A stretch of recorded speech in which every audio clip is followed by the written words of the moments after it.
Hi, it's HardReset and today I'll show you what to do if your Wi-Fi is not working on SONY Xperia L1.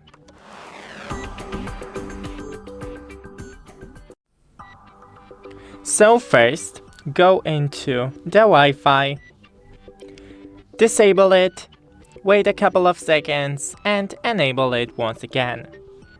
Then go into the Wi-Fi that you're connected with and click Forget. Now click on it once again, type in the password and connect. If it's still not working for you, then try to restart the phone and the router, but I don't have access to the router right now. Thanks for watching, don't forget to leave a like and see you in the next one.